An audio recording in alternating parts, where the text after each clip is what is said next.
In the bitter winter of 1944, the prisoner of war camp nestled in the heart of Europe had become a place where time seemed to stretch endlessly, defined only by hunger, cold, and the heavy weight of suffering. The walls of the barracks, dilapidated and falling apart, barely held back the freezing winds that howled across the desolate landscape. Inside, the men were a shadow of their former selves. Once strong soldiers had been reduced to hollow, skeletal figures, their eyes sunken deep into their skulls, their faces gaunt from months of malnutrition and the relentless demands of captivity. Their bodies were frail and covered in rags, their clothes tattered and barely enough to stave off the cruel bite of the winter chill. They had long ago given up any hope of escape or rescue. Survival had become a daily struggle, and each day that passed felt like an eternity. The camp had been designed as a tool of destruction, not only to break their bodies but to crush their spirits. The guards, some of them crueler than others, took a sadistic pleasure in the torment of the prisoners. Punishments were harsh, swift, and often arbitrary. Sometimes, the guards would beat the men for the slightest infraction, or even for no reason at all, just to remind them that they were powerless. Others were sent to work in freezing conditions, forced to labor on tasks that seemed designed solely to exhaust them further. There was no mercy, no kindness in sight, and the prisoners learned to expect only brutality. In this environment of extreme deprivation and violence, the men had begun to lose their humanity. Some had become numb to the pain, retreating into a mental shell to escape the horrors of their daily lives. Others had grown bitter, consumed by hatred for their captors and the war that had brought them to this wretched place. Some had even started to view their fellow prisoners with suspicion, as though survival was a zero-sum game. One person's life meant another's death. The bond of camaraderie that had once existed between soldiers was now frayed and fragile, like the tattered uniforms they wore. In the eyes of many, the prisoners had been stripped of their dignity and identity, reduced to nothing more than numbers, mere objects to be used and discarded by their captors. And yet, amid the suffering and the cold, there were still moments of quiet rebellion. Small acts of defiance, furtive glances exchanged, whispered conversations in the dark, shared memories of better days, reminded them that they had not entirely lost the will to fight. But these moments of defiance were fleeting, crushed quickly by the harsh reality that they were trapped in a place where even hope seemed to have been extinguished.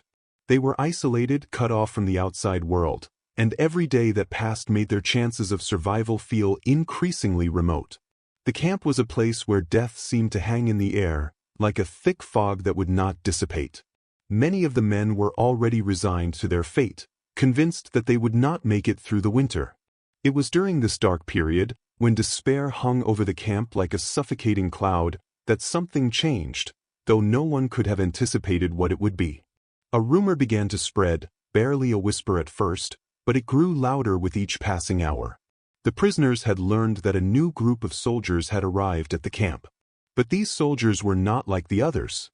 They were British, men from a country that had long been their enemy, but in this moment, the lines between enemy and ally blurred.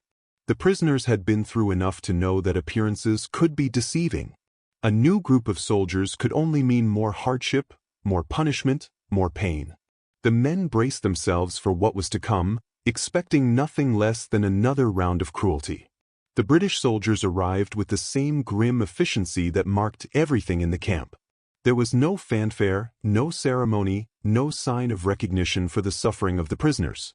These soldiers moved through the camp with a sense of purpose, their uniforms crisp and clean in stark contrast to the ragged prisoners. The men stared at them, their eyes filled with suspicion and fear. What were these soldiers doing here? Were they the next wave of torment, sent to break their spirits once and for all? Or was this a temporary shift, a brief moment before the true horrors began? At first, nothing seemed to make sense. The British soldiers set to work unloading crates and sacks from the back of trucks. The prisoners, confused and wary, watched from their barracks, unsure of what to expect. The air was thick with tension, the usual silence of the camp broken only by the sounds of boots crunching in the snow and the occasional shout from the soldiers. The men waited, their hearts heavy with dread, convinced that any moment now the violence would begin. But instead of more cruelty, something entirely unexpected happened. The British soldiers began handing out supplies. Blankets, warm clothes, food.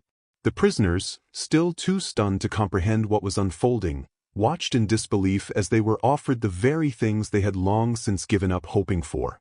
Blankets, something to warm their freezing bodies. Warm clothes, the chance to escape the biting cold that had gnawed at their skin for so long. A luxury that seemed as foreign as a distant dream, something from a life they had left behind. For a moment, there was a profound silence. The men could hardly believe what was happening. Some stood frozen, staring at the soldiers, unable to process the enormity of the gesture. Others reached out hesitantly, their hands trembling, unsure of whether to accept the gifts or to fear that they were part of some cruel joke. But there was no cruelty here, no malice. The British soldiers were not offering punishment.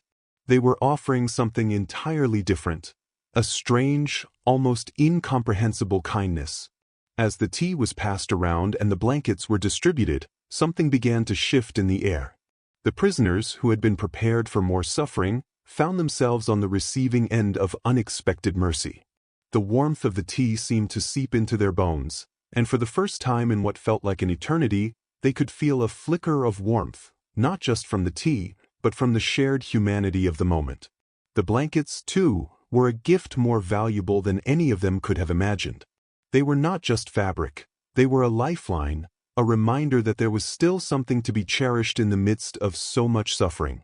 Yet, even as the men gratefully accepted the warmth and comfort, a sense of confusion began to settle over them.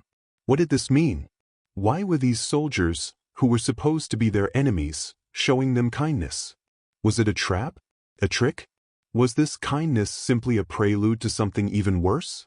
In the camp, where every action was carefully measured and where the only constant was brutality, there was no framework for understanding this unexpected turn of events. The prisoners had been taught to view their captors as enemies to be feared, not as individuals capable of empathy or compassion. The gifts they received felt like an aberration, too out of place, too contrary to everything they had known in this camp. But the warmth they felt from the tea and blankets was undeniable. It was real. And though they could not yet fully grasp it, something had changed in that moment. The British soldiers had given them more than warmth. They had given them a glimpse of hope. In a place where hope had seemed utterly extinguished, this simple, unexpected act of kindness had cracked open the door to something new. It was a small gesture, but its impact would reverberate through the hearts of the prisoners, challenging everything they had come to believe about their captors and about themselves. The initial shock of receiving tea and blankets from the British soldiers left the prisoners in a disorienting daze, unsure of how to respond. Their minds were still tangled in confusion, struggling to reconcile the strange kindness they had just experienced with the harsh reality of their situation. They had been in the camp for so long that they had forgotten what it was like to be treated as human beings. The boundaries between captor and captive, between enemy and ally, had become blurred in their minds, but the unexpected gesture had planted a seed of doubt. Was there another way of being in this world, one not defined by cruelty and violence? For days after the British soldiers had arrived, the camp remained in a state of uneasy anticipation. The men had been subjected to so many layers of torment and brutality that even the smallest sign of kindness was viewed with suspicion. It wasn't that they were ungrateful. Far from it. The warmth they felt from the tea and blankets had been a balm to their frost-bitten bodies and souls. But in the same breath, there was an underlying fear that this act of mercy might be nothing more than a fleeting moment, a temporary respite before another round of violence or punishment. Could it really be possible that the soldiers meant them no harm? The prisoners were trapped in a paradox. They had been trained to expect nothing but violence from those in power, yet here were men who, instead of inflicting suffering, were offering something more precious than food, warmth, and care. The rumors that had first spread through the camp were no more reliable now than they had been when they were first whispered. Word had come from other parts of the camp, from men who had seen the British soldiers at work, that there was something different about this new group of captors. They were not like the others who had come before them, the officers and guards who had ruled the camp with an iron fist, meting out punishment with little to no reason. The British soldiers were more reserved, more silent in their actions. They seemed almost human. But that word, human, was a concept that the men had long ago lost touch with. To be human meant to have the ability to empathize, to show mercy, to treat others with dignity. It was a quality that, for the prisoners, seemed to belong to a distant, lost world. There were whispers that the British soldiers were part of a special unit, one that was specifically trained not just to fight, but to provide aid in occupied territories. These soldiers were not simply conquerors. They had a mission that transcended the violence of the war they were fighting. They were there to restore some semblance of humanity to the prisoners, even if just for a moment. But these were just rumors, and as the men huddled together in their barracks, trying to make sense of the events unfolding around them, the most pressing question remained. Why? Why were these soldiers, their enemies, showing them kindness? What did they have to gain? Were they trying to manipulate them into compliance? Was there some ulterior motive, something that would reveal itself when they least expected it? The prisoners had learned to mistrust everyone who wore a uniform. Uniforms were a symbol of power, of oppression, and of violence.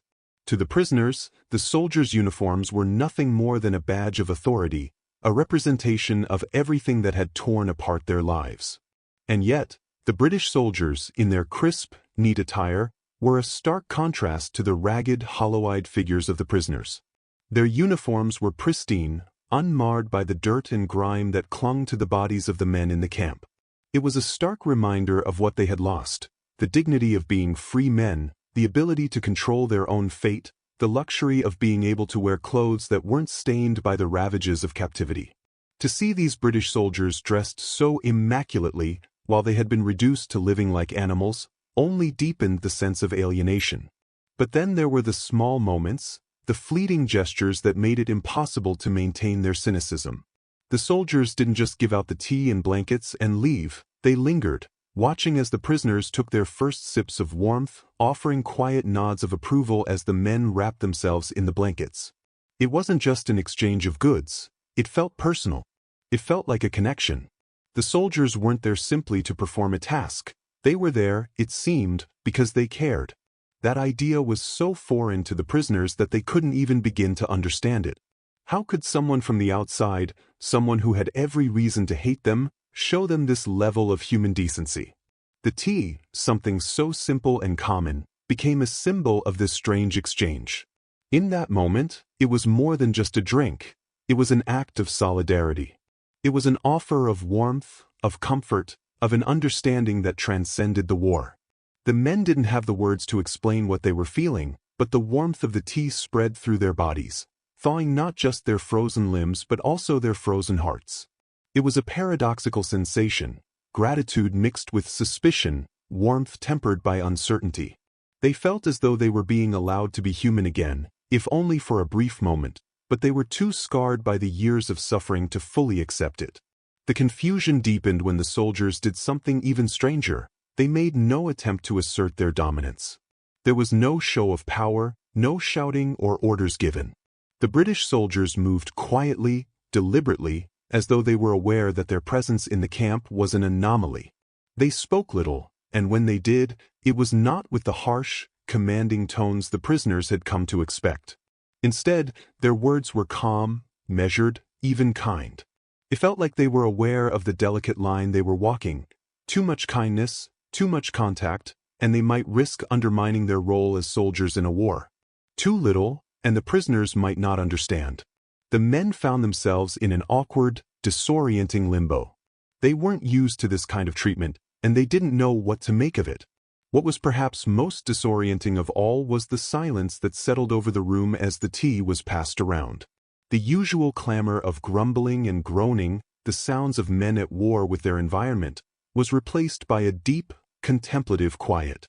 It was as if the prisoners had been caught in a moment out of time, a moment where they could no longer distinguish between what had been, what was, and what could be. They had been locked in a cycle of suffering for so long that it had become impossible to see beyond it. But now, in the midst of this strange act of mercy, something shifted.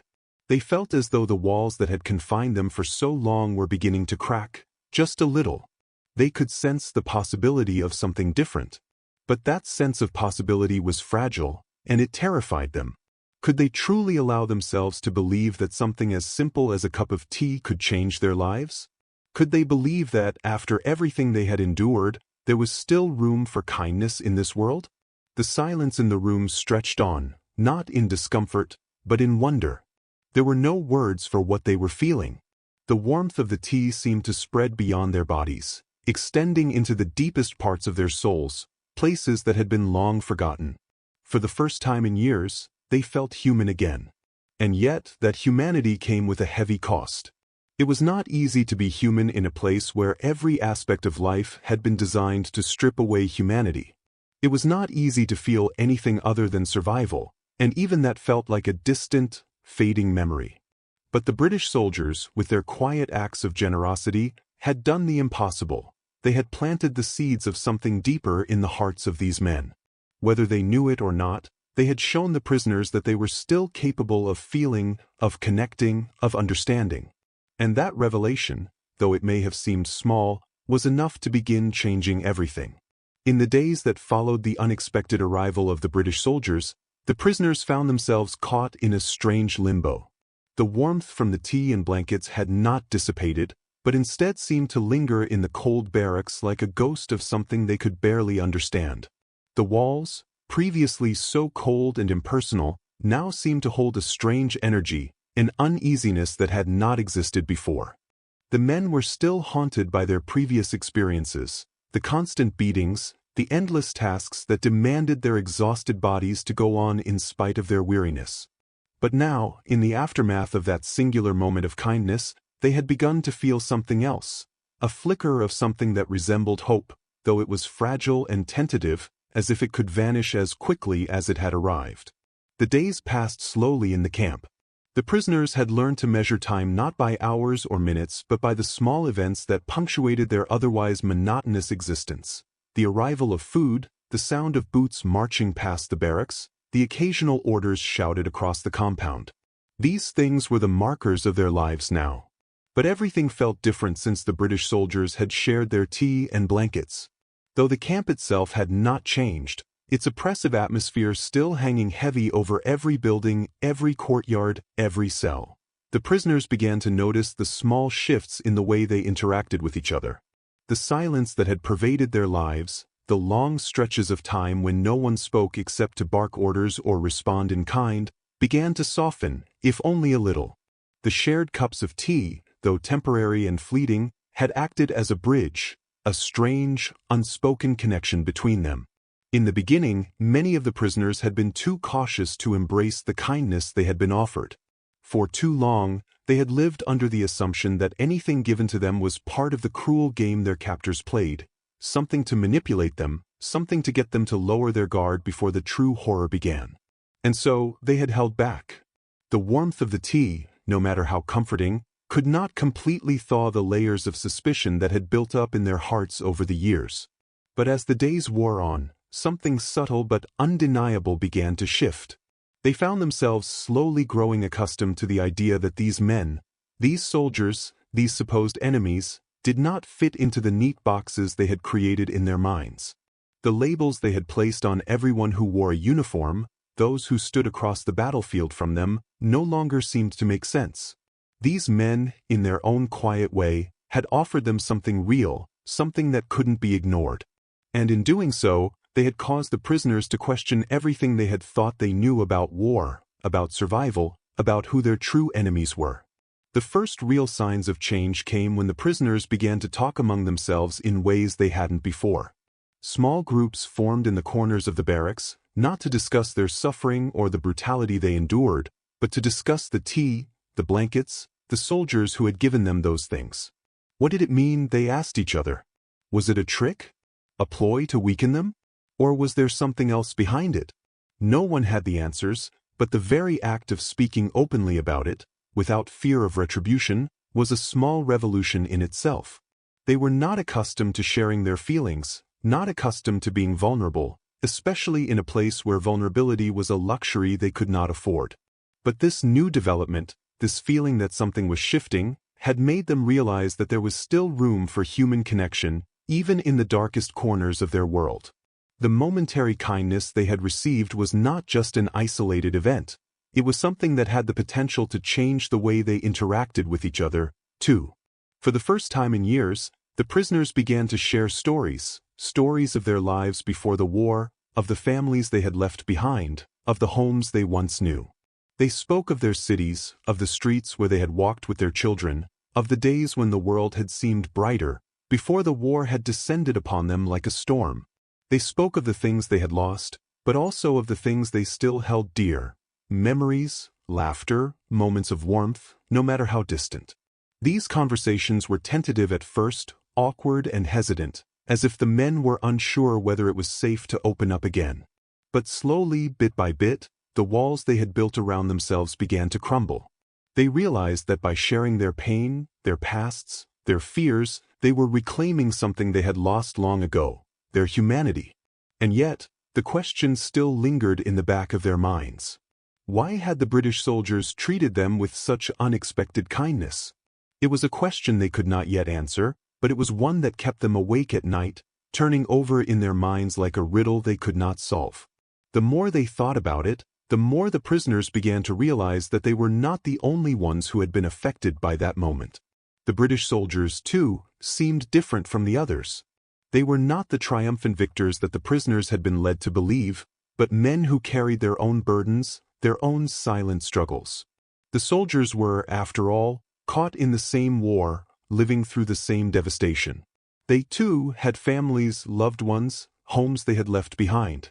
The more the prisoners reflected on the soldiers' actions, the more they began to understand that perhaps these men, too, were trying to make sense of a world that had been torn apart by violence and hatred. Perhaps, in a small way, they were reaching across the divide to offer something that transcended the war. As the days stretched into weeks, the prisoners grew more accustomed to the British soldiers' presence. They had come to realize that the soldiers' acts of kindness were not isolated events, but part of a larger pattern. The soldiers continued to provide small comforts, like additional blankets when the nights grew colder, or fresh supplies when they could get them. They offered small gestures of empathy, a kind word, a quiet smile, a moment of solidarity that was both humbling and alien to the prisoners. For men who had long been stripped of their dignity, who had been reduced to nothing more than tools of war, the sight of these soldiers offering such simple, human care was nothing short of transformative. It challenged everything they had been conditioned to believe about their captors, about the nature of war, and about the possibility of redemption. It was not just the prisoners who changed. The British soldiers, too, were affected by their interactions with the men in the camp. The soldiers who had come to the camp with a singular mission, to carry out orders, found themselves deeply moved by the resilience and strength of the men they were supposed to control. They saw that these prisoners were not just victims of circumstance. They were men who had been stripped of their freedom, their rights, and their dignity, yet had somehow managed to retain their humanity, even if only in fragments. It became clear to the soldiers that they were not dealing with faceless enemies, but with individuals who, despite everything, still clung to their hopes, their memories, and their dreams. And as the days passed, these small moments of connection began to chip away at the soldiers' own walls they had built to survive in the brutal world of war. The prisoners' endurance, their quiet strength, their ability to keep going even when it seemed impossible, these things had a profound impact on the soldiers. They were not just the enemy, they were reflections of themselves, mirrors that held up the same painful truths. The exchange, though small and still fragile, began to create a new understanding between the two groups. It wasn't that they were suddenly friends, or that all the animosity between them had disappeared. War is not so easily undone. But the British soldiers had offered something more valuable than anything the prisoners had ever expected. A glimpse of humanity in a place that had been stripped of it. And the prisoners, in turn, had shown the soldiers something they could not have anticipated: resilience in the face of utter despair. The shared cups of tea and the blankets were more than just physical comforts. They were symbols of a connection that transcended the walls of the camp, the lines of nationality, and the divisions of war. In that brief moment, they were no longer enemies. They were simply men, trying to survive in a world that had forgotten how to be kind. As the days turned into weeks, The unusual silence that had settled over the prisoner of war camp following the British soldiers' arrival began to feel less like an anomaly and more like the new reality. The prisoners, who had long been accustomed to an existence defined by fear and suffering, found themselves in a state of quiet confusion.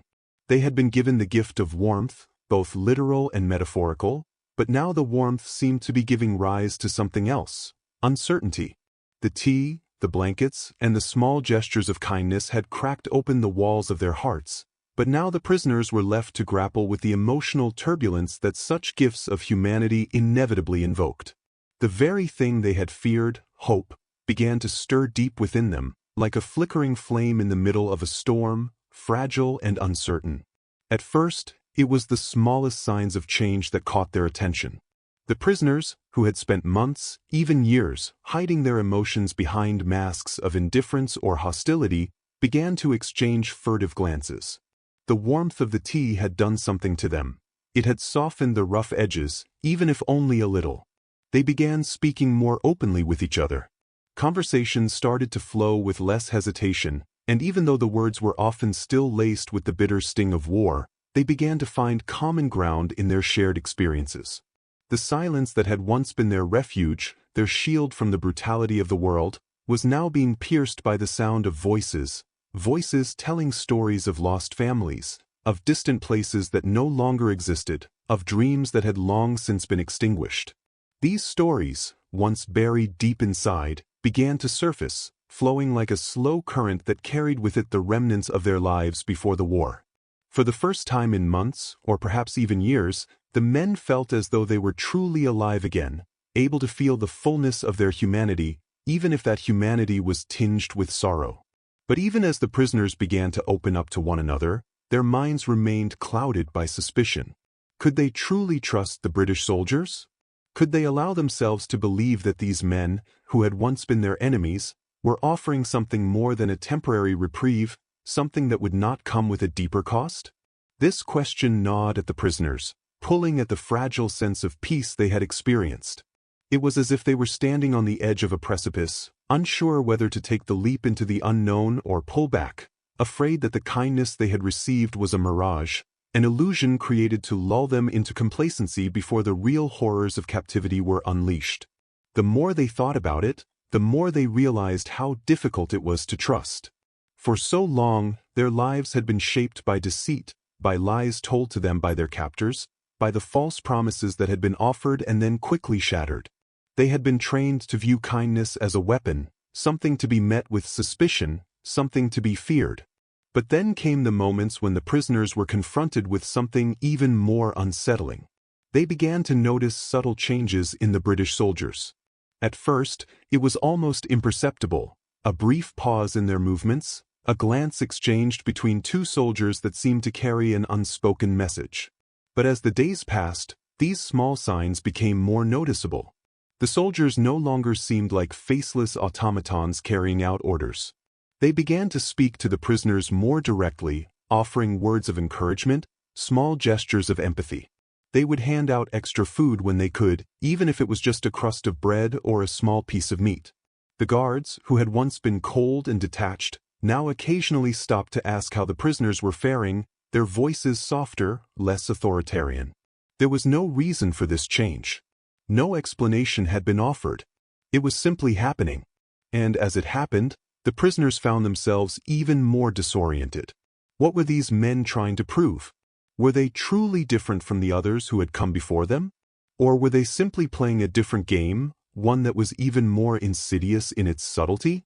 The tension in the camp began to rise again, but this time, it was not the guards or the looming threat of punishment that caused the anxiety. It was the uncertainty of the situation itself. The prisoners had been broken before, had been taught to believe that kindness was a fleeting illusion in a world defined by brutality. Yet here they were, caught in a strange dance of empathy and distrust, each side unwilling to reveal the full truth. The British soldiers, for their part, seemed just as unsure of how to navigate this fragile relationship. They were not soldiers in the traditional sense, not the conquerors, not the victors, not the ones with power over life and death. No, these soldiers had entered the camp with a different kind of mission, to offer a kind of humanity that had been lost on the battlefield. But the prisoners, still wary, did not fully understand this mission, nor could they yet fathom the complexity of the soldiers' intentions. The soldiers were there to ease suffering, yes, but they were also caught in a war that demanded their loyalty to a higher cause. They were trying to do what they could, but they were also bound by the unspoken rules of the war. Their kindness, while genuine, was not without its own set of constraints. The moment of confusion deepened one afternoon when the prisoners were called out for what seemed like another routine inspection. They had grown accustomed to these inspections, where the guards would parade them in front of their superiors, checking their clothing, their posture, and making sure they were still alive. But this time, the British soldiers were there as well, standing to the side, watching quietly as the men were lined up. The air was thick with tension as the prisoners stood in their positions, unsure of what to expect. The usual fear, the fear of being punished for some imagined infraction, gripped them once again. But then, something unexpected happened. One of the British soldiers stepped forward, a young man with a face that looked both tired and resolute. He addressed the prisoners, his words calm, measured. He did not speak like the others. There were no orders, no threats, no shouts of authority. He simply spoke to them as if they were human beings, as if they were equals. He asked them how they were, how they had been treated. His tone was respectful, but not in the way that one might show respect to a servant. No, this was a deeper respect, one born of recognition that the prisoners were not just bodies to be controlled, but men who had endured unimaginable hardship. He even asked if there was anything they needed, extra clothing, more blankets, more food. The offer was made without fanfare, without any indication that it was meant to be a grand gesture. It was simply a question. And yet, to the prisoners, it felt like a small revolution. For the first time, they were being treated as human beings, as individuals with needs and desires beyond mere survival. The British soldier's voice held no contempt, no judgment, just a genuine inquiry into their well-being. And that was enough to crack open the shell of suspicion that had surrounded their hearts for so long. But the men did not know how to respond. The soldiers had broken the pattern. The prisoners had learned to expect nothing but cruelty from their captors, to view any kindness as a temporary ploy. And now they were faced with something far more unsettling, the possibility that these men were not enemies at all.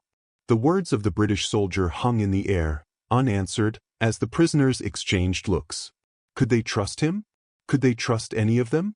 As the soldier finished his brief speech and stepped back, the silence stretched on, thick with uncertainty. The prisoners, still unsure of what to make of the situation, were left standing in their ranks, frozen in a moment of indecision. What were they supposed to do with this offer? It was not the same as receiving a blanket or a cup of tea. It was an invitation to something deeper, a question that cut to the core of their existence. For years, they had been taught that their only worth was in their survival, and now they were being asked to confront something entirely new, their own dignity, their own humanity.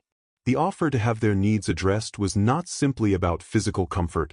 It was about acknowledging that they were not invisible, that they had worth beyond the uniform they wore or the country that had sent them to fight. It was an offer of recognition. And yet, despite the warmth in the air, despite the softness in the soldier's voice, the prisoners could not fully release the grip of suspicion. They had been conditioned to expect betrayal, to mistrust any gesture of kindness. So they remained silent. They didn't know how to respond, didn't know whether to accept this humanity, this compassion, or to retreat back into the numbness that had kept them safe for so long. What they failed to understand in that moment was that this silence, the silence of the prisoners, the silence of the soldiers, was not a sign of defeat or rejection. It was simply the space between what had been and what could be, a space filled with uncertainty, but also with the potential for change. And so, as the days passed and the soldiers continued their quiet work, the men in the camp were left to wrestle with the dissonance between what they had known and what they were now being asked to accept. It was not an easy journey, but the seeds had been planted. In the small, quiet moments of connection, whether it was a cup of tea, a blanket, or an offer to care for their needs, the prisoners began to realize that they were being given a gift they could not fully comprehend. And in the gift of that humanity, No, the weeks that followed the British soldiers' arrival were marked by a deepening sense of uncertainty and confusion among the prisoners. The warmth they had been given, in both the literal and emotional sense, continued to linger, yet it brought with it an unsettling sense of vulnerability. It was as if the walls that had long protected them, walls built from years of suffering, suspicion, and the cold certainty that their lives were defined by survival alone, were now crumbling, and they didn't know how to rebuild them.